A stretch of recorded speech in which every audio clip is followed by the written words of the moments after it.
get mine. You get yours, I get mine. You get yours, I get mine. Aight, then I'm gone. You get yours, I get mine. You get yours, I get mine. You get yours, I get mine. Aight, then I'm gone. You get yours, I get mine. You get yours, I get mine. You get yours, I get mine. Aight, then I'm gone. You get yours, I get mine. You get yours, I get mine. You get yours, I get mine. Aight, then I'm gone. Movie screens, then life's the biggest production, and it's a bitch with a big appetite for seduction. All of a sudden, niggas busting for a big introduction. Hey y'all, this is Daniel. Welcome to Blunt Talk, baby. How we doing? This is the 12th episode, baby. Yes, indeed. We're halfway through with the season, almost, guys. And just wanted to take the time to say that thank you for everyone that's tuned into all the episodes this season. It means so much to me. It helps me with motivation and keeping going forward with the podcast and giving you guys content. So thank you to all the people that have either clicked on an episode, have watched an episode, liked, shared it, anything. Thank you so much. And yes, it's me by myself today. There's no guest, baby. How we doing? I've been meaning to do this episode for a long time now. It's the Champions League preview episode. I kind of messed up because with my work schedule and everything, I was not able to do it on time. But now we're doing it, baby. So let's get it going. Before we start with the preview, let me explain what the Champions League is to the listeners that don't understand. So it's like it's considered one of the biggest soccer tournaments or football tournaments in the world. If it's not a World Cup year, people only care about the Champions League final. So the way it works, imagine like a World Cup scenario. You have like 8 different groups with 4 teams in each group. And the way it consists, it's consistent of the best teams of Europe. So, for example, in the Barclays Premier League, which is the first division of England, the top teams in that season qualify for it. So, say they get 3 or 4 teams and they got their own spots in the tournament. And then you go to Spain, then you go to Italy, then you go to Netherlands, and you go through all the other European leagues that have power per se in the world of football. And then they play like if it was a World Cup. You try to get points by winning. If you win, it's 3 points. If you draw, is 1. And if you lose, is 0. And then by the end of everyone playing twice, all their opponents, you get to the knockout stage, which is basically like the playoff bracket. And it's single elimination, but it's a little confusing. In soccer/football, they like to do it and give a chance to both teams have a home game. So the way it works is, you instead of being like a playoff series or just being a single game, it's a 2-game matchup. The first game you play on the opponent's home turf, and then your second game you're playing on your home turf. And the winner's decided by the team that gets the most points, goals scored at the end of those 2 games. In case there's a tiebreaker, they like to decide the tiebreakers with away goals, meaning that if you score a goal when you're not in your home field, it's more valuable to you than scoring a home goal, because that's easier in their standards, I guess you could call it. So those are pretty much all the self-explanatory. Oh, no, I messed it up. So we go from 16 teams to 8 teams to 4 teams to 2 teams. That's the final. And unlike normal American sports, there's not an actual set bracket, so we could predict it all the way through. The reason for that is once we get through the group stage, they do another draw of the teams, and they just match them up basically on random. Like they'll have the random top team of Group A will face the second best team of Group G, for example, something like that. And that process continues on each round. So once we get the 8 winners of the round of 16, we're going to have to redraw it, and it's mix and match. And it's interesting because I always like to say UEFA, which is the European Federation for the Champions League, always tries to make these matchups as most interesting as possible. What I mean with that is, it kind of feels like they're rigged sometimes. Like this year we had PSG versus Barcelona, and other years we had Barcelona, Real Madrid, and like it's interesting to see how like the odds of actual like good matchups with star quality players are like every round. So it's interesting. So now that we got that all the way, let's start with the actual predictions. First off, I wanted to say that I missed some of the games, and I apologize to you guys, but I'm still going to recap on them. For example, on Tuesday, 16th of February, we had the first game, which was FC Barcelona playing Paris Saint-Germain. And, oh, boy, the Paris Saint-Germain mollywop them boys left and right, and with no sight. The only goal they scored Barcelona in the game was a penalty. They couldn't even get creation of shots in the actual game. And I'm looking at the stats of the possession and everything. It's just tremendous to see. Like shots on goal, PSG had 16 in comparison to Barcelona's 12. And yes, that's saying something because it's like PSG scored 4 goals. So that means for like 16 shots taken, that's like a goal per. Like it's a more actual reasonable percentage. But it shows you for Barcelona, they only made 1 out of 12 shots. That percentage is horrible. And it's weird. You can tell Messi doesn't like playing for Barcelona anymore. You can tell that he's tired. It's not the same energy, not the same environment, the atmosphere, the vibe. It's just doesn't resonate with him, man. It's weird. He wanted to leave earlier in the summer. Barcelona said, no, you're under contract. He said, okay, I'll wait till my contract's done. But you can tell, man, this Barcelona team's in shambles right now. And Griezmann ain't doing that much. Their goalkeepers aren't like Ter Stegen is considered one of the greatest goalkeepers of all time. Okay, not all time, basically of our generation. But he's letting PSG score 4 goals. You're letting Mbappe score a hat trick on you. They didn't have Neymar. Neymar didn't play because of a hip injury, man. That's just wow. I thought this game was going to be a little closer, like maybe 4-2, 4-3, or like 3-2 or 2-1, not 4-1. That's just insane, man. And besides that, the only other thing I got to say about this matchup, like that just happened, I remember the last time they played Paris Saint-Germain in the faced Barcelona. I think it was either the round of 16 or the round of 8 in like 2014, 15, or 16. It was like at least 4 years ago on Valentine's Day. And Angel Di Maria and Cavani just went ham on them boys. Like they scored like 3 or 4 goals on Barcelona, and Barcelona couldn't even retaliate with one. It was such a commotion because PSG wasn't even like built up to what they're built up today with their like notoriety and like the prestige they have as a club. They were still building it up. So it's interesting to see that. So yeah, so not now knowing that we know that the first matchup here was their first game was a 4-1 result. I'm gonna have to give the upper hand to PSG, man. I see them coming out of this round of 16 matchup, and their next game is gonna be in Spain. I can see Barcelona maybe winning like either Barcelona might win like 2-1, or it could be like a 1-1, 2-2 draw, which would at the end when you add all the goals in total, since it's a 4-1 difference now, Barcelona would have to score at least 3 goals to tie it. So yeah, it's very improbable. So my prediction for this first matchup is going to be PSG.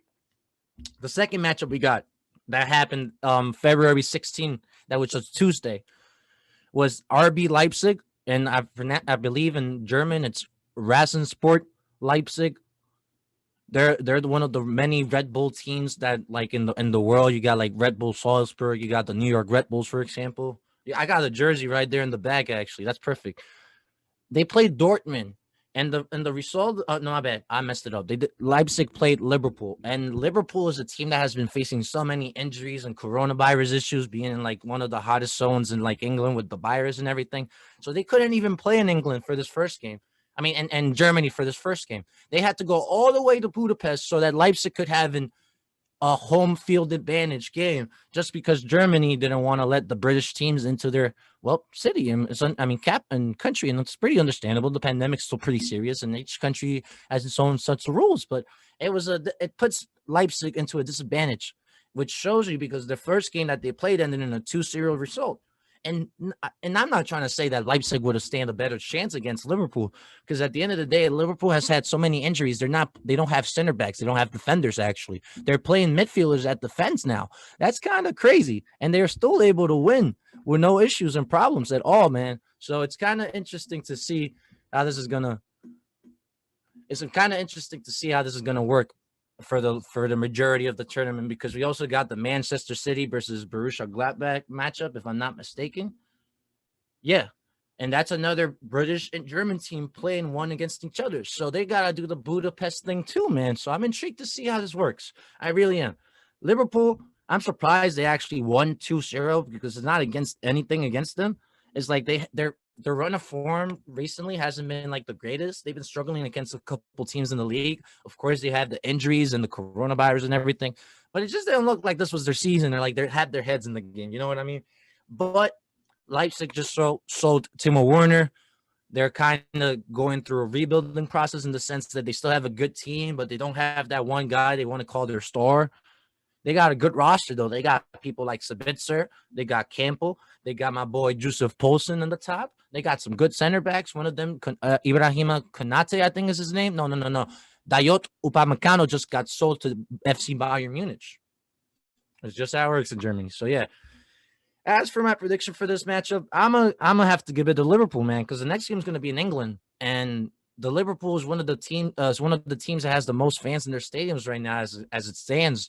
So I feel like they're gonna have the fans yelling at them, cheering them on, the motivation. I feel like it'll probably be that the last game was gonna be like a 1-1 draw or like a 1-0 win for Liverpool. Honestly, I don't see Leipzig upsetting Liverpool like they did with Manchester United.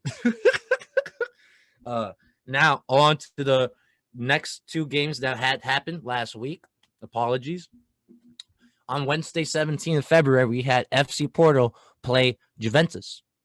And my gosh, when I tell you that I was surprised when I was at work watching like following the game, this is crazy. Porto only had 7 shots in the whole game, while Juventus had 8. But then Porto capitalized it because they scored 2 in comparison to Juventus's 1. Not only that, with possession, Juventus was dominating possession. It shows you that it was just Porto like knowing how to pick its spots right in the right time, which is kind of crazy to say because I'm kind of shocked to see that Porto won 2-1, man. I was reading stats the other day and it said something about Cristiano Ronaldo, man, being undefeated against all the Portuguese teams in the Champions League in his Champions League career. And turns out he finally lost to one. So that'll be interesting to see how that works. But so yeah, I'm pretty surprised to see Porto won because as I mentioned just a second ago, the stat Ronaldo undefeated against Portuguese teams. Wow, he actually lost.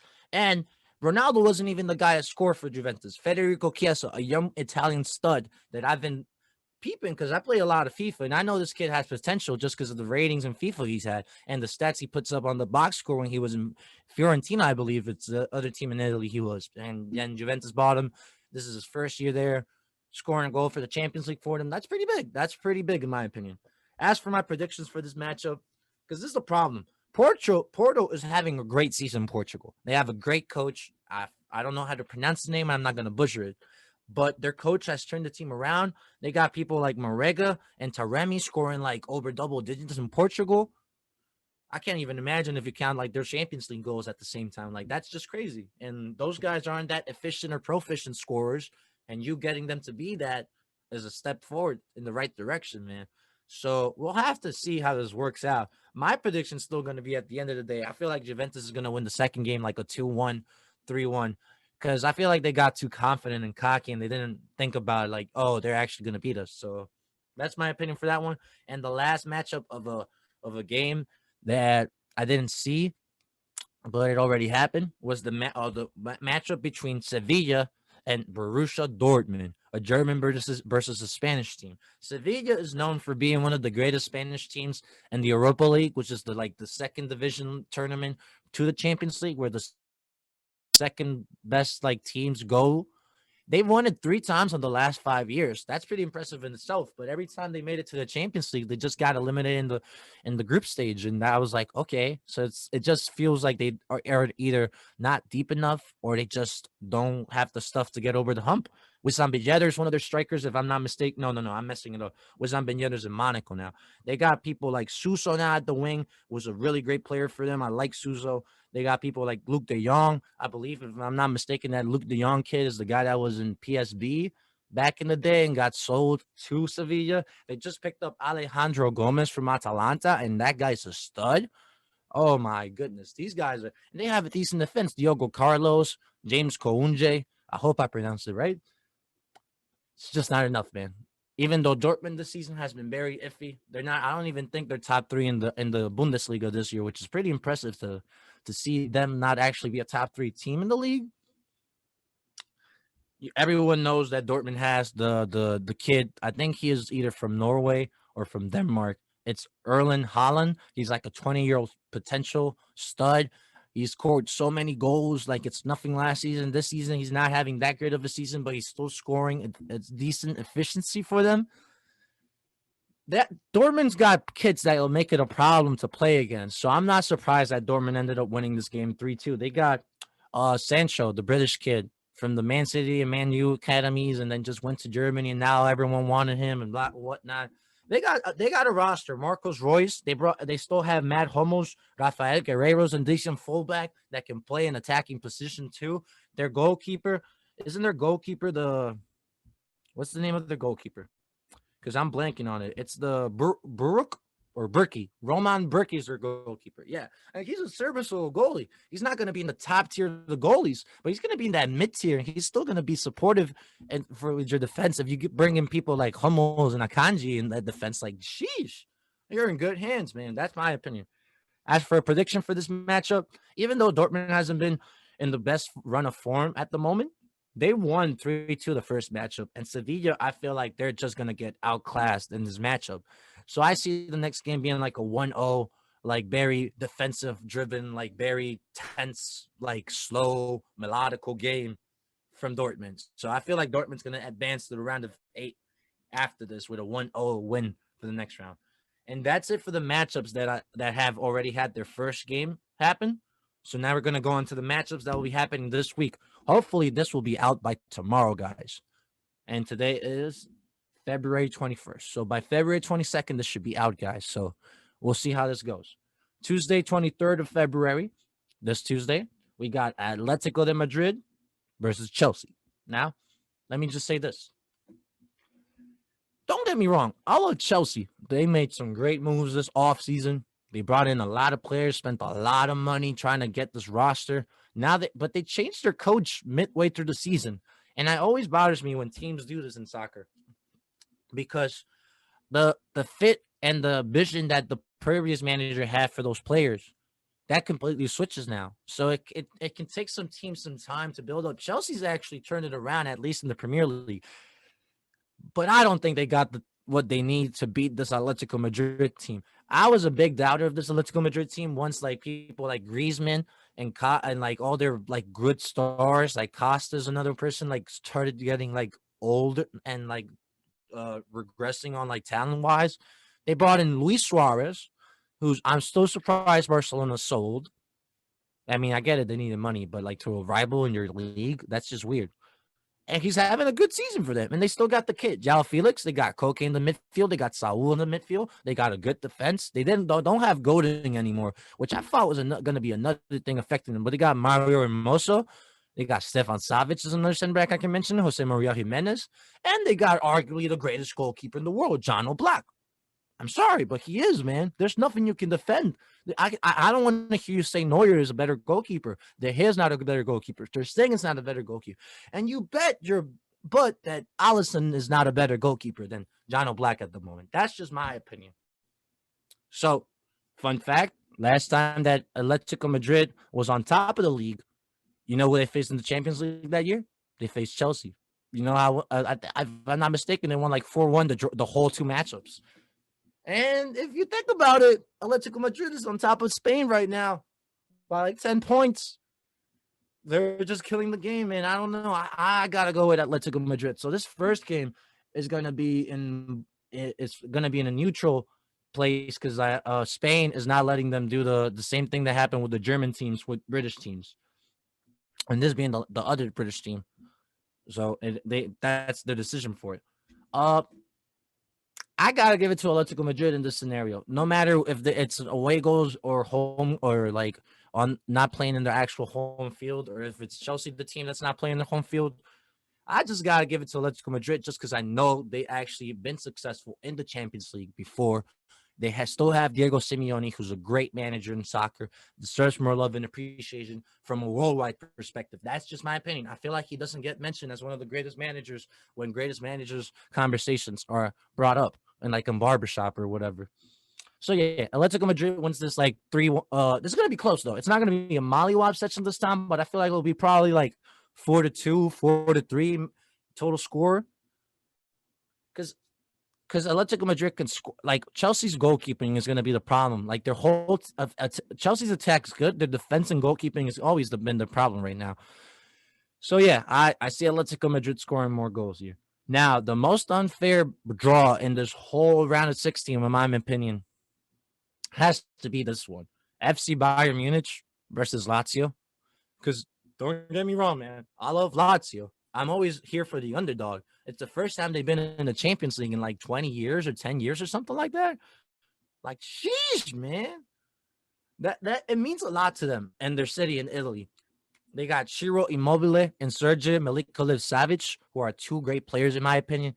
Ciro Immobile, when you give him the ball, he's just like a tank. It's hard to push him down, and it's not like he's a strong, like, muscular person. He really just knows how to like go through defenders and just not get like unbalanced or anything. His balance is great. His balance is incredible. Honestly, he's not the fastest, but if you give him enough time and space, he will shoot that and he will make it. And Sergej Milinkovic-Savic is one of those box-to-box midfielders that can do a little bit of everything. He can defend, he can pass, he can shoot, although he's working on it. He's really good in long shots, if you didn't know. Enough about Lazio, though, because we all know they can't. There's no way you can beat FC Bayern Munich. I'm sorry. First off, Robert Lewandowski is scoring so many goals that he's breaking his own records from previous years in the German league, in the Bundesliga. What the heck, man? Second off, Robert Lewandowski and the FC Bayern Munich team just won the last Champions League, if you didn't remember that. So they obviously got the momentum, the hype, because that Champions League just happened a couple months ago, man. Well, not a couple. It happened like half a year ago, but it's not like it was a whole year ago. It's actually been less than a year. So their run of form still shows from that. They got Serge Gnabry, who used to play in Arsenal. Now he's in Bayern Munich doing stuff for his German team. They got my boy Leroy Sané. He used to be one of my favorite Manchester City players now. Back in Germany, his home. They brought back a bunch of Germans from other leagues, and they're just like, yeah, we're going to dominate. I don't believe they have Ivan Perisic still, but they got people like Joshua Kimmich, stud. Leon Goretzka, stud.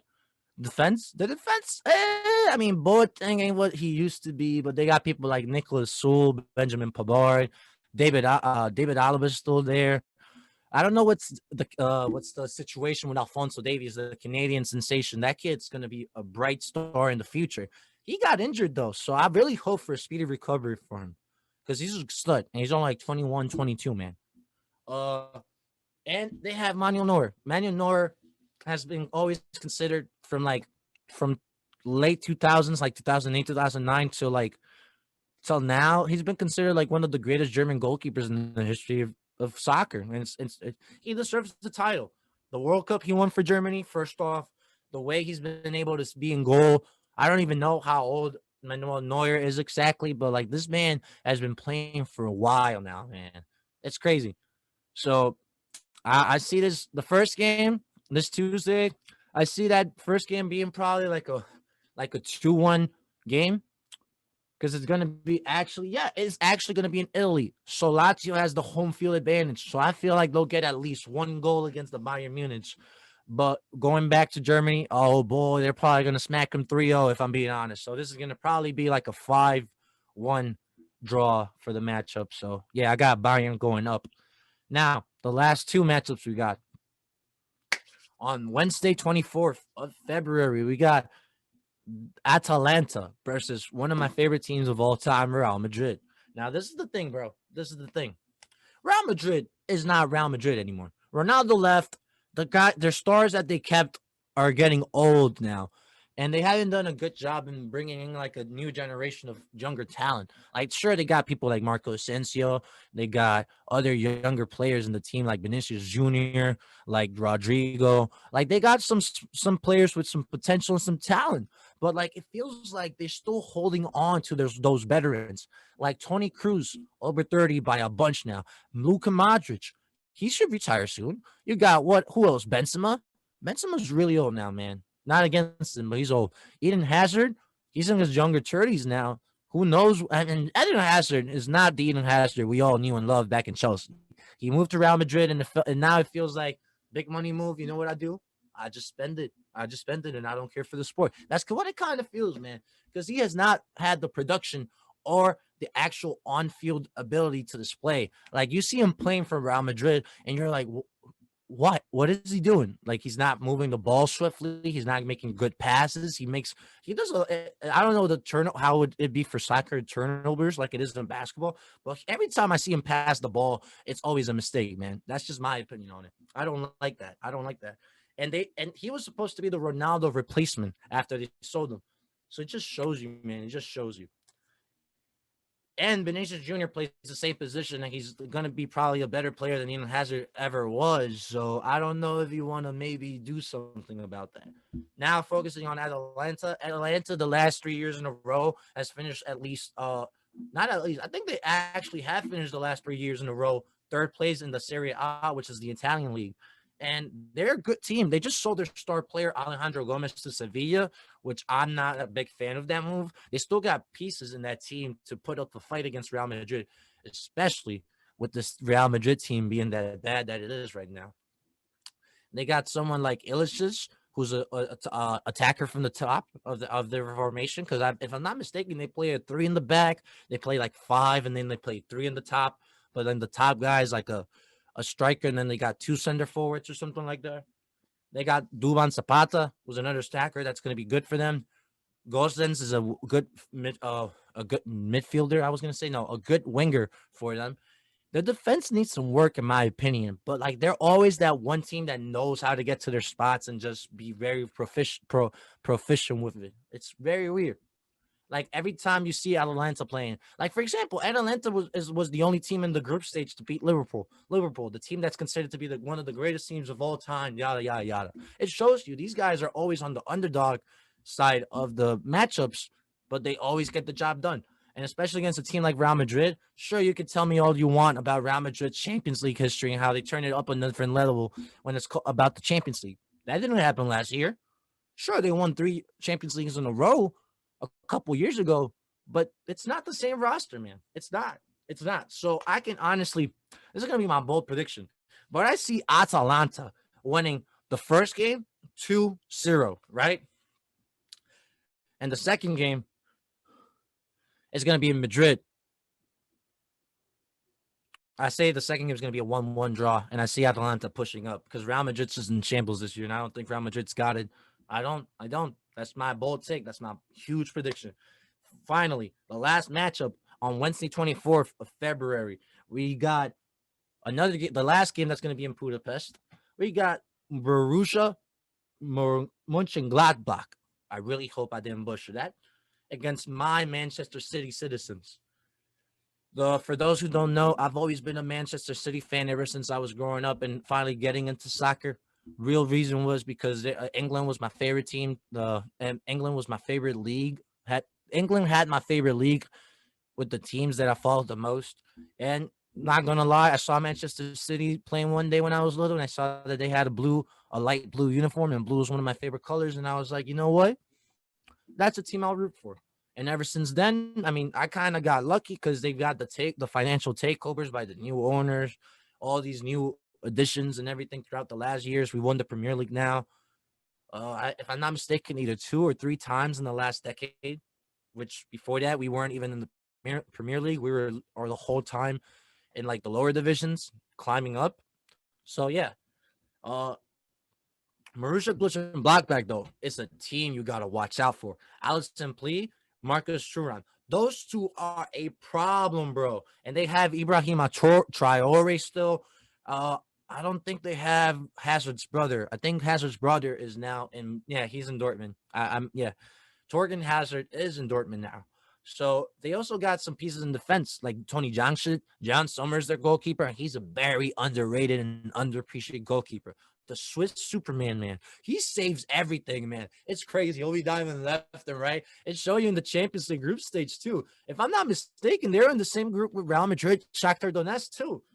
And they're the one, and Inter. They had Inter in the group, and they managed to not come out of top, but they managed to still get out of the group. Because look at this, for example.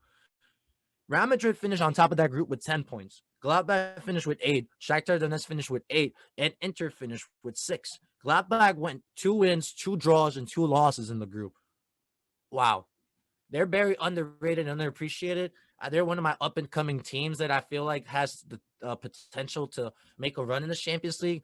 But I'm not going to bet against Manchester City because they always have been able to at least win the round of 16 matchup. After that, that's where history shows you they kind of become iffy as the tournament goes on, having to compete with the Premier League and the Champions League. So this is one of my toughest decisions to make because I really like Borussia Gladbach, but I'm a Man City fan, so I don't know what to do, man. First game, I'll give it to I'll say first game will probably be a 1-1 draw. It being the fact that Borussia Gladbach ain't playing in Germany, they're playing in Budapest, so they won't have that home field advantage feel. So I feel like it'll be a 1-1 draw.